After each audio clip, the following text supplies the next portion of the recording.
Hey everybody, it's your girl Melanie Mary, your favorite attorney and comedian. I just wanted to make this video to weigh in on the Dr. Dre and Nicole Young case as far as their divorce and him having to pay her spousal support prior to their final settlement. I just want to thank Nicole Young as a fellow attorney, female of color, for her ruining my chances of ever marrying a rich man here in California. Because even if I sign a prenup, they will think that I can find a way to wiggle out of it. Now, let's take a step back because yesterday, the judge in the Superior Court of Los Angeles, and this is Judge Michael Powell, I have the order, I got the receipts. Judge Michael Powell ordered Dr. Dre to pay Nicole Young $293,306 per month starting on August 1st of this year until either she gets remarried or enters a domestic partnership or either one of the parties dies. Now, interestingly enough, Dr. Dre had a brain aneurysm a while back, and if he would have died, Nicole would have gotten half of his estate and the other half would have been split among the children according to California state law, or based on what was in the will, but you cannot disinherit your spouse in a will.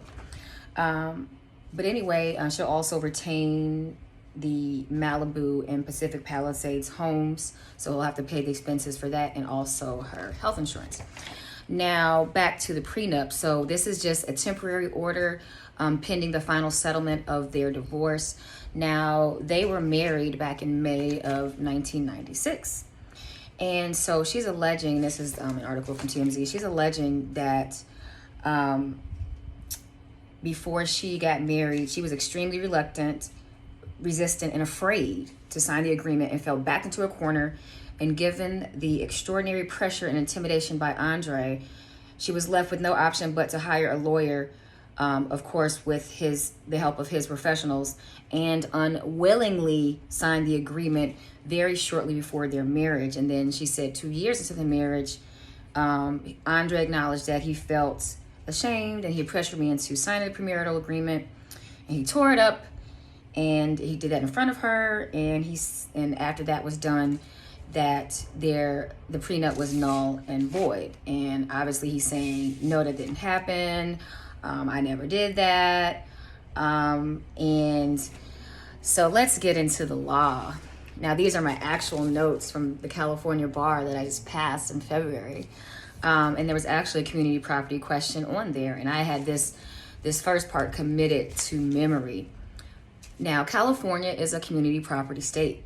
All property acquired prior to marriage is separate property. All property acquired during marriage that's been inherited or been gifted is separate property of the spouse.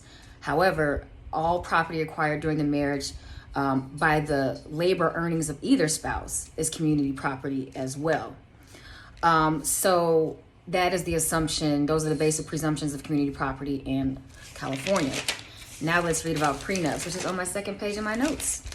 So prenups in California have to be in writing, signed by both parties, and voluntary. So that's where we get into the intimidation, pressure, reluctancy, and then also it should be both parties should be represented by independent counsel. So you can't have one attorney representing a husband and wife or potential husband and wife, because that's a conflict of interest because they have different interests. Now, let's go back. What was happening in 1996 in Dr. Dre's world? Well, let's see. He was on the cover of Vibe magazine with Suge Knight and Snoop Dogg and Tupac. Tupac had released in February All Eyes on Me. Obviously, The Chronic and Snoop Dogg's debut album had already been dropped. So in 1996, Dr. Dre was a pretty big deal. And so I don't know if this intimidation is necessarily true.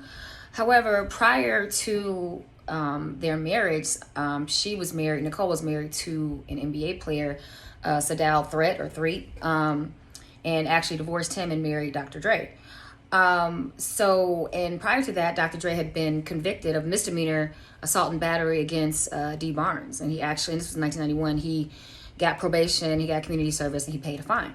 There are also allegations of him physically abusing Michelle, which was documented in her Lifetime movie, but there was never any police reports. And even in her divorce filing, Nicole Young alleges that Dr. Dre hit her on several occasions. Now, again, these allegations had not come out until the divorce.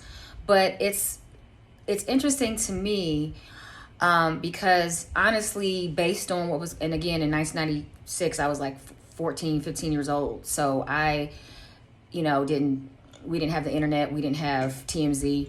But in 1996, this Nicole Young was an attorney. Apparently she practiced for a couple of years. I looked on the California bar website. I looked under her maiden name, her first married name, and her second married name, and I could not find her name on the California bar website. And even if she was inactive, it should still be on there, but that's neither here nor there. She's an attorney.